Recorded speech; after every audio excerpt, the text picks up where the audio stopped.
Hello, everyone. I am Jesus Martinez. I am a student worker at the SH Communications are here at Sam Houston State University. And my project was over the effectiveness on spreading the word during a pandemic. So the background of this information is social media has become the new means of transportation for information, surpassing television and radio, especially among younger generations, including Gen X and Gen Z. Most teens and millennials get information, whether it be news, events, or gatherings, through social media.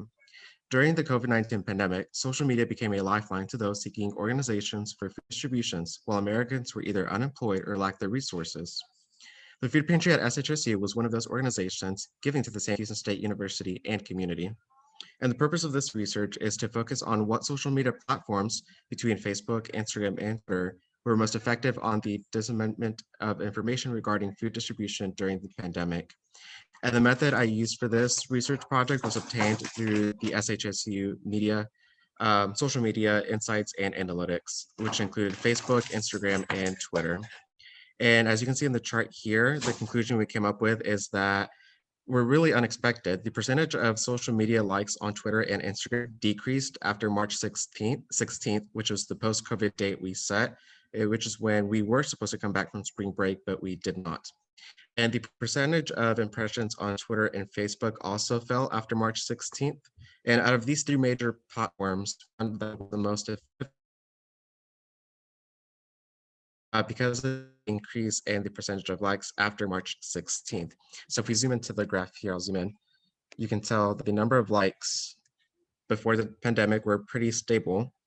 And then once the pandemic hit and school shut down, they skyrocketed a little bit and they were more frequent than infrequent, as well as our posts. And then they kind of stabilized up high for about mid April, and then they kind of died down after the dust settled with the pandemic. Likewise with impressions, they're pretty stable. And then once the pandemic hit around March and April, there was an increase in activity on social media platforms as well.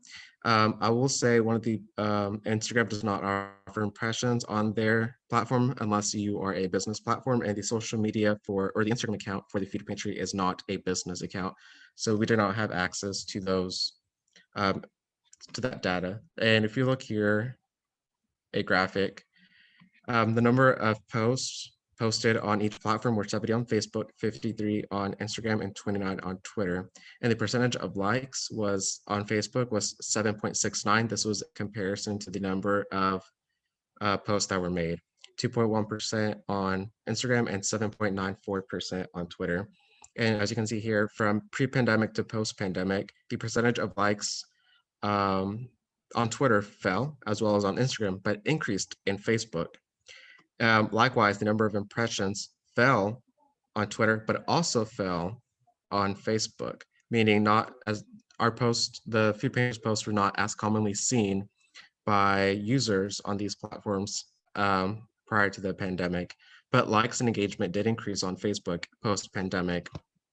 That's what came to the conclusion that Facebook is a better outreach method for distributing information in case another pandemic or emergency happens that we should, or to access information we should know about.